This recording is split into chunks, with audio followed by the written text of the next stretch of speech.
మానవలోకానికి స్వాగతం, మానవలోకానికి స్వాగతం, మాలోకానికి స్వాగతం. ప్రస్తుతం నేను నవ్వార ధాన్యాన్ని నా చేతిలో ఉంచుకుని మీకు చూపిస్తున్నాను. దేశవాళీ విత్తనాలతోటి వరి పండించడం అంత సులభమైన విషయం కాదు. మనమందరము కూడా హైబ్రిడ్ వెరైటీకి బాగా పాలిష్ పట్టిన బియ్యానికి అలవాటు పడిపోయాము. దానికి విరుద్ధంగా దేశవాళీ విత్తనాలని మరీ వాడి పొలాల్లో పండించి అందులో సాధక బాధకాలను అనుభవిస్తున్న ఒక ఆదర్శ రైతుతోటి ఇప్పుడు మనము ఈ విషయం గురించి తెలుసుకుందాం. నమస్తే అండి.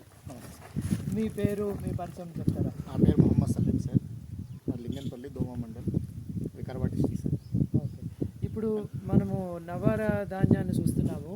మీరు ఎన్ని ఎకరాల్లో దీన్ని పండించారు, ఎక్కడి నుంచి మొదలు పెట్టారు? సార్ నేను గత సంవత్సరము మనకు వర్షాకాల సీజన్లో నాకు విత్తనం ఇచ్చినారు సార్ మన ఎన్జిఓస్ వాళ్ళు, వాసన వాళ్ళు ఇస్తే దాన్ని మనము విత్తనంగా కట్టుకొని మళ్ళీ ఈ సంవత్సరము ఒక ఎకరంలో సాగు చేశాను సార్. ఇది ఆశించినంత వరకు దిగుబడి బాగానే ఉంది. ప్రస్తుతము దీని గురించి మన ఎన్జిఓస్ వాసన వాళ్ళు చెప్పింది ఏంటంటే, సత్యం వాళ్ళ బృందం మనకు చెప్పింది ఏంటంటే, ఇది డయాబెటీస్, షుగర్ వ్యాధిగ్రస్తులకు కానీ, బీపీ వ్యాధిగ్రస్తులకు కానీ మంచిగా పనిచేస్తుంది అని చెప్పడం ద్వారా మనం దీన్ని పండించడం జరిగింది సార్. ఓకే, మీరు ఎన్ని ఎకరాల్లో పండించారు, ఎంత దిగుబడి వచ్చింది? సార్ ప్రస్తుతం ఒక ఎకరంలో సార్ ఇది మామూలు ఇంచుమించు ఇది ఒక 30 బ్యాగ్స్ కావచ్చు సార్, 40 kg బ్యాగ్స్. మామూలు ఇదివరకు మీరు ఏ రకమైన విత్తనాలు పండించారు? మేము MTU 1010 సార్, మళ్ళీ BPT 15042 అట్లా పండించే వాళ్ళం సార్. ప్రస్తుతం అది BPTలో 15042లో అది షుగర్ పర్సెంట్ ఎక్కువ ఉందనే ఉద్దేశంతో దానికి కొద్దిగా దూరమై మళ్ళీ పాత ఏదైతే వాడకంలో గతంలో ఉండేనో అలాంటి పంటలు పండించాలని ఒక సదుద్దేశంతో పండించడం జరిగింది. మొదలుపెట్టారు అంటే ఈ నవారాని పండించడంలో అది ఆ వరి ఎంత పైకి ఎదుగుతుంది, దాంట్లో సాధక బాధకాలు సార్ దీంట్లో మనము మొదటి దశలో దీన్ని మనము విత్తడం అంటే వరి నాటు వేసేటప్పుడు మనం దీన్ని DAP రూపంలో లేకుంటే కాంప్లెక్స్ రూపంలో అడుగుమందు మాత్రమే వేసుకోవాలి దుక్కిలో. అయితే తర్వాత మనం యూరియా లాంటిది కానీ సరే నత్రజని, యూరియా అంటే నత్రజని రూపంలో మనం దీనికి వేస్తే ఇది చాలా హైట్గా పెరిగి తొందరగా ఒరగడానికి అవకాశం ఉంది సార్. మనకి ఈల్డింగ్ అంతా దిగుబడి అంతా ఆశించినంత రాకపోవచ్చు. కాబట్టి ఎరువులు వేయొద్దు సార్, ఎరువులు వేయొద్దు. వేస్తే కూడా మేము అనేది ఒక కొంత దూరంలో ఎరువు వేసి చూసాం సార్, దాని వచ్చి నష్టమే ఉంది కానీ లాభం లేదు సార్. ఎరువులు ఎక్కువ పండించడమే మంచిగా ఉంది సార్. దీని పద్ధతి అది. ఇప్పుడు మీరు ఆవు పేడ కానీ లేకపోతే గేదె పేడ ఉన్నాయి సార్, వేసినాం సార్. తర్వాత ఏమైనా చీడపీడ పట్టినప్పుడు ఏమైనా స్ప్రేస్ ఏం చేయలేము సార్, ఏమి చేయలేదు. అంటే చీడపీడ దీనికి చాలా దూరంగానే ఉంటాయి సార్, పెద్దగా ఆశించి అంత ఎక్కువ రాదు సార్ దీనికి, చీడపీడలు పెద్దగా రావు. ఇప్పుడు దీన్ని మీరు ఆడించడానికి ధాన్యం మిల్లు అవన్నీ ఎక్కడున్నాయి మీకు? ఇక్కడ ప్రస్తుతం లేదు సార్, మనకి ఒక 50 కిలోమీటర్ల దూరంలో మహబూబ్నగర్ జిల్లా హన్వాడ మండలంలో ఉంది సార్. మా హన్వాడ మండల కేంద్రానికి కొద్ది దూరంలో ఒక 1/2 కిలోమీటర్ దూరంలో ఉంది సార్. అక్కడికి తీసుకెళ్ళాలి సార్. మామూలు మిల్లులో వేస్తే ఏమిటి? మామూలు మిల్లులో వేస్తే దీని నుంచి నూకలు కట్టింగ్ ఎక్కువ వస్తుంది సార్. దీని నుంచి మనకి ధాన్యం గింజ రాదు సార్.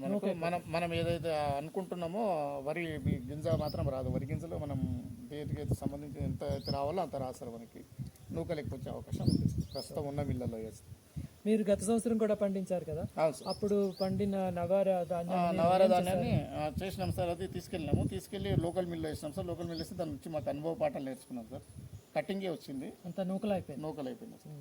దాన్ని మీరు బజార్లో అమ్ముకోలేదు సార్. దాన్ని ఏం చేశారు? దాన్ని మేము తినడానికి ఉపయోగిస్తున్నాం సార్. ప్రస్తుతం ఇంకా కొద్దిగా ఎక్కువ నూక వచ్చిందని దాన్ని జొన్నల్లో కలుపుకొని పిండి రూపంగా రొట్టెలలో తింటున్నాం సార్. ఇంటి మందం పూర్తిగా దాన్ని వినియోగిస్తున్నారు. ప్రస్తుతం మీరు బజార్లో అమ్మడానికి సిద్ధంగా ఉన్నారు? ఉన్నాం సార్. ఓకే, ఇప్పుడు మీరు నవారుతో పాటు ఇక్కడ గోదావరి ఇసుకలు కూడా పండించారు. మీ వెనకాల ఉన్న పొలం అంతా కూడా గోదావరి ఇసుక పండి కోతకు సిద్ధంగా ఉంది. ఈ అనుభవాన్ని ఒకసారి మాకు తెలియజేస్తారా? సార్ నేను గత సంవత్సరంలో మీ దగ్గర విత్తనం తీసుకొని విత్తనాన్ని నేను తయారు చేసుకున్నాను సార్. విత్తనం తయారు చేసుకున్న తర్వాత ఈసారి ఒక ఎకరంలో సాగు చేశాను సార్ నేను. దీని నుంచి ఈ గోదావరి ఇసుకలకి మనకి షుగర్ పర్సెంట్ తినడంలో కొద్దిగా రుచి తక్కువ ఉంటుంది, కానీ దిగుబడి బాగుంది. రెండవ దీనికి పెద్దగా ఫర్టిలైజర్ కానీ పెస్టిసైడ్స్ కానీ అక్కర్లేదు సార్. మేము ఇంత ప్యాడ్ ఇట్లా ఉంది సార్. ఇది ప్రస్తుతం వరి చేను. దీనికి ఒక్కసారి కూడా మనం స్ప్రే చేయలేదు సార్, ఎలాంటి పెస్టిసైడ్స్ స్ప్రే చేయలేదు. కొద్దిగా ఎకరానికి ఒక టోటల్గా అంతా కలిపితే ఒక 5-6 కిలోలు మాత్రమే యూరియా వేసుకున్నాం సార్. కొద్దిగా పొటాష్ ఒక 10 kg పొటాష్ వేసుకున్నాం సార్ దీనికి, ఇంత పొలానికి. అయితే మనం దీంట్లో చెప్పదగ్గది ఏంటంటే ఈల్డింగ్ బాగుంది సార్. చీడపీడలు అనేటివి లేవు దీంట్లో. ఎన్ని కిలోలు వస్తుందని అనుకుంటున్నారు? మనకు దాదాపు మనకు 45 నుంచి 50 బ్యాగ్స్ వస్తాయి సార్. 40 కేజీస్ బ్యాగ్ తప్పకుండా వస్తాయి సార్ మనకి. ఈ పొలం అంతా ఒక 60 బ్యాగ్ రావాలని నా అంచనా సార్. 60 బ్యాగ్ వరకు వస్తాయి సార్. దీన్ని ధాన్యం నుంచి ధాన్యం నుంచి బియ్యం మార్చుకోవడంలో ఎలాంటి అనుభవం ఉంది? అంటే బియ్యం పర్లేదు సార్. మనకు వర్షాకాలానికి పండించుకోవాలి. యాక్చువల్గా ఈ సన్న రకం కాబట్టి మంచిగానే వస్తుంది సార్. ఇది నూకలు పెద్దగా వస్తారు, కట్టింగ్ అనేది కాదు. దీంట్లో మామూలు మిల్లుల్లో ఆడించచ్చా? మామూలు మిల్లులు సార్. ప్రస్తుతం విలేజ్లలో ఏవి ఉన్నాయో ఆ మిల్లులలో వాడుకోవచ్చు సార్. దీన్ని బియ్యం పట్టించవచ్చు. రెండవది వచ్చే సంవత్సరం దీన్ని మొత్తం నాకున్న పొలం ఒక 8 ఎకరాలలో వేద్దామని చెప్పి ప్లాన్ చేస్తాం.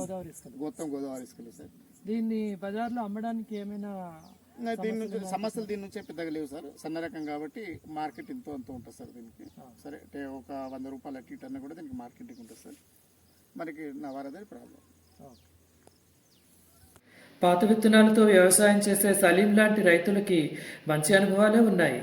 అయితే ధాన్యం మిల్లులు ఇంకా దేశవాళీ విత్తనాలకు తగినట్టుగా మార్పు చెందలేదు. ఈ దేశవాళీ వరిని తినేవాళ్ళు కూడా ఇంకా ఎక్కువగా లేరు.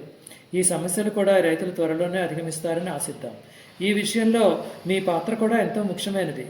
దేశవాళీ వరి బియ్యాన్ని కొనండి, తినండి.